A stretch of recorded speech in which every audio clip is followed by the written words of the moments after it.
Hi, it's Charlotte, welcome back to my channel. So for today's video, I've got a foundation review for you and I'm going to actually be testing out the Giorgio Armani True to Skin Natural Glow Foundation. I've wanted to try this for the longest time and I finally got around to getting it. So yeah, if you'd like to see me testing this out, then please carry on watching. I didn't realise how bad I sounded. I actually hate listening to myself. I thought I'd gotten a bit better. Well, I have gotten a bit better. I've basically had a cold for like the last 3-4 days and I thought, you know what, I think I can film today. And I sound horrible. Like, what is this? So please try and hear past this. Oh my goodness, I'm dying. So yeah, please try and just ignore my voice for today's video. Right, so this retails for £32, but on Look Fantastic at the moment it's at £24, so I really wish I'd maybe waited because it's apparently a lot cheaper now. This says it's perfecting coverage whilst hydrating the complexion to promote naturally radiant skin. Lightweight formula provides all-day hydration. There's a lasting moisturising effect to promote a smooth, supple complexion. Applies with a lightweight, fresh texture that allows the skin to breathe. And yeah, apart from that, the main reason I did go for this is because, one, I've heard quite a few people talk about this. I think I've heard In The Fro talk about this. And also I already love the Giorgio Armani Luminous Silk, which isn't in any way a tinted moisturiser or anything. And I usually prefer a tinted moisturiser, which it kind of sounds like this is more like that. The fact that I like the Giorgio Armani foundation, and it takes a lot for me to like a foundation. In fact, I think it might be the only foundation I have currently. All the rest of mine are tinted moisturisers. I just thought, you know what, I'm probably gonna like this as well. Yeah, I think what I'm gonna do today is what I've done with most of my other ones. In fact, I haven't done a foundation review in quite a hot minute. But I'm gonna use a sponge on one side and a brush on the other because they are just what I would usually use. I got the shade 4, which is the same shade that I got the Luminous Silk in. I did get a couple of comments saying that's too light for you, but I mean, it's the shade I was happy with. Yes, I probably could get a 4.5 or, you know, a shade higher, but I mean, 4 worked fine for me. So it looks like this. I really love this packaging. I'm not gonna lie, I kind of thought it'd be a little bit bigger. I've got the Laura Mercier tinted moisturiser and I kind of thought it'd be that kind of size. It's a little bit like slimmer, probably about the same height, but yeah, a little bit slimmer. But let me tell you, like, it's quite, like, it feels full. Do you know what I mean? Like, it feels like a plump little bottle that's full of product. So yeah, at the moment I've just got the Clinique Moisture Surge on my face and that is it. Oh, and I've done my brows. Aside from that, I haven't got anything else on, so yeah, I think I might zoom you in. I don't know whether to do sponge or brush first. I might do sponge first on this side. I didn't know how much to put on, so that's how much I've started off with. And yeah, I'm just going to go in with my Real Techniques Beauty Blender.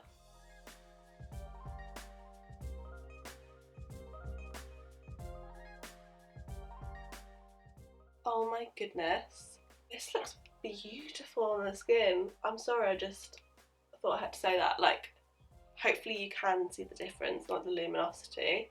Oh my goodness.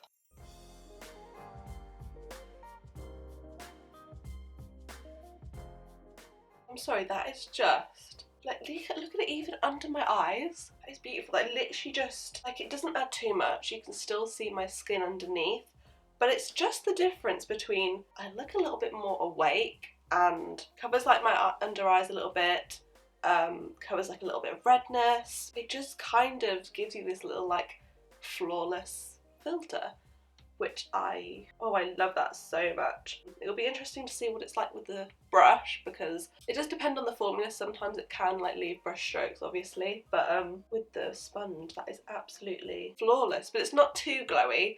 I definitely have a couple tinted moisturisers that are a bit glowier than this. In fact, I think the Luminous Silk is a little bit glowier than this, but it is definitely, like, it gives a bit of luminosity. And putting a little bit down the middle of my face as well. Let's see.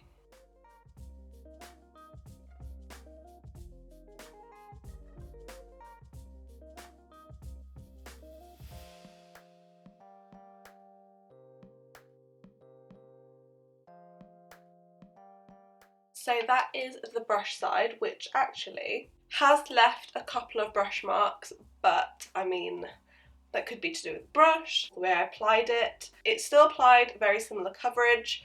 Again, it really nicely covered the under eye as well. And again, I think like the same amount of luminosity. I would just say, like I'm doing now, the sponge is just a lot more of a flawless finish. And yeah, the only thing I'm noticing a little bit is that I get quite a dry nose, especially at the moment, so it is clinging a little bit onto my dry patches on my nose, but that's the only thing I'm noticing, which, to be fair, I would probably go over that with concealer anyway, so that's probably the only thing that's bothering me. But as far as on the rest of the face, it honestly looks beautiful. I really, really like that. Yeah, if you're someone who likes like a bit more of a luminous finish, but you do like to see your skin through your foundation or your tinted moisturiser, then you'll probably really like this. And again, I like the colour match. You know, I just prefer to use bronzer if I feel like it's a little bit too light. Yeah, I'm gonna go ahead and do the rest of my makeup and then I will be back. So I've just done the rest of my makeup and I just wanted to show you a little close up. Hopefully you can sort of see that up close. I don't know. But yeah, essentially I'm really happy with the way this applied. And like I said before, I was having a little bit of dry patches on my nose and they're still kind of there when I put my concealer on top. I did notice it even more, but to be fair, the concealer that I used isn't one of my favourite concealers, but everything else applied beautifully. This was kind of like the only problem area I kind of had, but the rest of it I thought it all applied beautifully, as you can see. So far so good. Obviously, I mean, who knows how it will last out the day. Usually a tinted moisturiser does me well, so I have high hopes, and if I remember to, I will leave it in the description how it lasts throughout the day. But yeah, that is the end of this video. Please let me know if you enjoyed it. I do notice that like my foundation reviews often get quite a few views and comments, so hopefully they are quite helpful to you. That's what I'm gauging. So yeah, please let me know if you enjoyed this video. If you did, then please give it a big thumbs up and don't forget to hit the subscribe button if you're new to my channel, and I'll see you in my next video. Bye!